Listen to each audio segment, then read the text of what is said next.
Au nom du Père, et du Fils, et du Saint-Esprit. Amen. Cher Jésus, qui es en silence dans le Saint-Sacrement, oublié en tant de lieux où tu es présent dans l'Eucharistie, tu continues d'aspirer à chaque moment où nous te visitons, attendant un petit geste d'amour de l'humanité. Ô très Saint Jésus, augmente ma foi.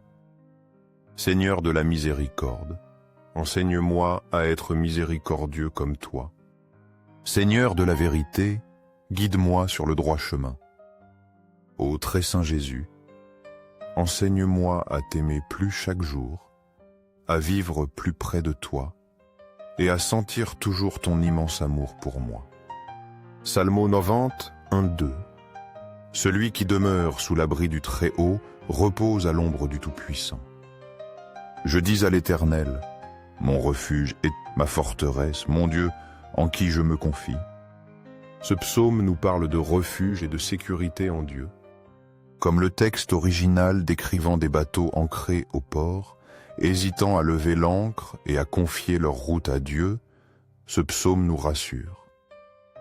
Il nous dit que demeurer sous la protection divine est comme trouver un abri et un repos.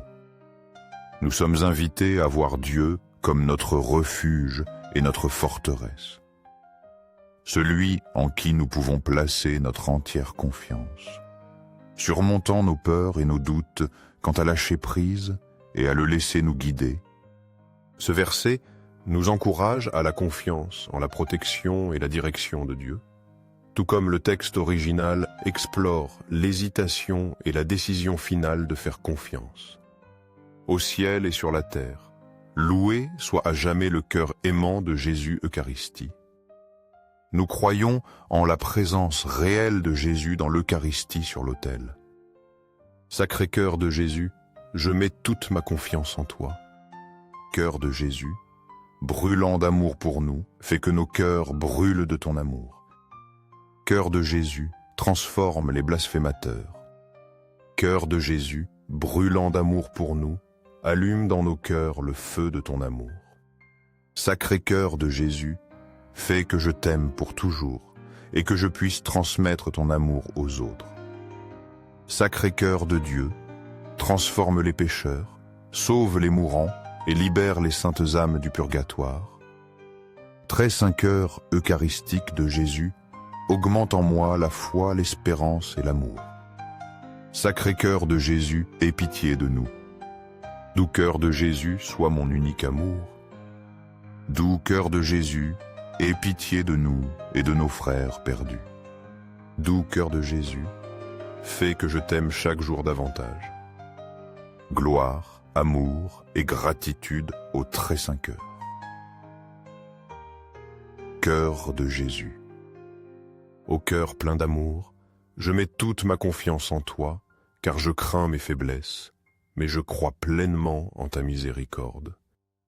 Sacré-Cœur de Jésus, aie pitié de nous et de nos pasteurs, le pape François, les évêques, prêtres et diacres. Sacré-Cœur de Jésus, qui fut consolé dans ton agonie par un ange, console-nous à l'heure de notre mort. Sacré-Cœur de Jésus, je confie en ton amour infini pour moi. Sacré-Cœur de Jésus, protège nos familles, les jeunes, les enfants et les personnes âgées. Sacré-Cœur de Jésus, que tu sois connu, aimé et adoré partout. Sacré-Cœur de Jésus, que ton règne vienne. Sacré-Cœur de Jésus, je me consacre à toi par Marie, notre mère. Que tu sois aimé partout, ô Sacré-Cœur de Jésus. Tout pour toi, Sacré-Cœur de Jésus. Doux Cœur de Marie, guide-nous sur un chemin sûr. Doux Cœur de Marie, sauve mon âme. Doux Cœur de Marie, sauve-nous. Ô Très Saint Sacrement de l'autel, je crois, j'adore, j'espère et je t'aime. Je te demande pardon pour ceux qui ne croient pas, n'adorent pas, n'espèrent pas et ne t'aiment pas. Au ciel et sur la terre, loué soit à jamais le cœur aimant de Jésus Eucharistie. Isaïas 57, 15. Car ainsi parle le Très-Haut, celui dont la demeure est éternelle, et dont le nom est saint. J'habite dans les lieux élevés et dans la sainteté. Mais je suis avec l'homme contrit et humilié, afin de ranimer les esprits humiliés, afin de ranimer les cœurs contrits. Ce verset souligne la nature paradoxale de Dieu. Il est le Très-Haut, demeurant dans l'éternité et la sainteté, et pourtant, il réside aussi auprès des humbles et des contrits. Le texte original parle du sentiment de distance envers Dieu à cause des doutes et des déceptions passées. Isaïe 57, 15 nous rappelle que Dieu, malgré sa grandeur, est proche de ceux qui sont humbles et ont le cœur brisé. Il désire ranimer et guérir ceux qui sont contrits. C'est réconfortant, car même lorsque nous nous sentons perdus ou sans foi, Dieu est proche, surtout de ceux qui reconnaissent que leurs besoins de lui et s'approchent de lui avec humilité. Ce verset répond au sentiment de distance exprimé dans le texte original en soulignant la proximité de Dieu avec les humbles. Au ciel et sur la terre, loué soit à jamais le cœur aimant de Jésus Eucharistie. Matthéo 6, 9. Voici donc comment vous devez prier. Notre Père qui es aux cieux. Que ton nom soit sanctifié. C'est le début du Notre Père, enseigné par Jésus lui-même. Le texte original exprime des questions sur la direction que Dieu prendra et sur ce qui arrivera lorsque nous lui ferons confiance. Matthieu 6, 9 fournit une réponse fondamentale. La prière, en s'adressant spécifiquement à Dieu comme notre Père. Cela établit une relation d'intimité et de dépendance. En appelant Dieu Père, nous reconnaissons son autorité et son amour attentif, semblable à un enfant faisant confiance à son parent. Commencer notre prière par notre Père est un acte de foi et d'abandon, donnant le ton pour la confiance en la direction et la providence de Dieu, même lorsque nous ne connaissons pas l'avenir. Ce verset répond à l'incertitude exprimée dans le texte original en offrant la prière comme première étape pour faire confiance et rechercher la direction de Dieu.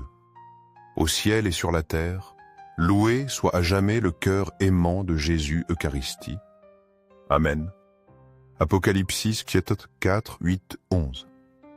Les 4 êtres vivants ont chacun 6 ailes, et ils sont remplis d'yeux tout autour et au-dedans. Ils ne cessent de dire jour et nuit, « Saint, Saint, Saint est le Seigneur Dieu, le Tout-Puissant, qui était, qui est et qui vient. » Quand les êtres vivants rendent gloire, honneur et action de grâce à celui qui est assis sur le trône, à celui qui vit au siècle des siècles. Les 24 vieillards se prosternent devant celui qui est assis sur le trône. Et ils adorent celui qui vit au siècle des siècles. Et ils jettent leur couronne devant le trône, en disant « Tu es digne, notre Seigneur et notre Dieu, de recevoir la gloire, l'honneur et la puissance, car tu as créé toutes choses, et c'est par ta volonté qu'elles existent et qu'elles ont été créées. » Ce passage décrit l'adoration céleste de Dieu. Le texte original se termine par l'anticipation et l'espoir de l'avenir avec Dieu, en demandant « Où irons-nous, Jésus ?» Apocalypse 4, 8 et 11 offre un aperçu de la destination et du but ultime, l'adoration éternelle de Dieu. Les louanges incessantes de Dieu par les êtres vivants et les anciens illustrent la dignité de Dieu à recevoir la gloire, l'honneur et la puissance parce qu'il est le Créateur. Cette vision renforce l'idée que faire confiance à Dieu mène à un avenir glorieux de communion et d'adoration éternelle. Elle répond à la question « Où irons-nous ?» avec la promesse de faire partie de cette adoration éternelle, soulignant la récompense ultime de la foi et de la confiance en Dieu. Pour que ces moments saints avec Jésus Eucharistie touchent plus de cœurs, aimez cette vidéo, laissez une prière ou louange à Jésus Eucharistie, afin que nous nous unissions tous dans la prière. Abonnez-vous, partagez ce message avec vos amis et proches. Merci.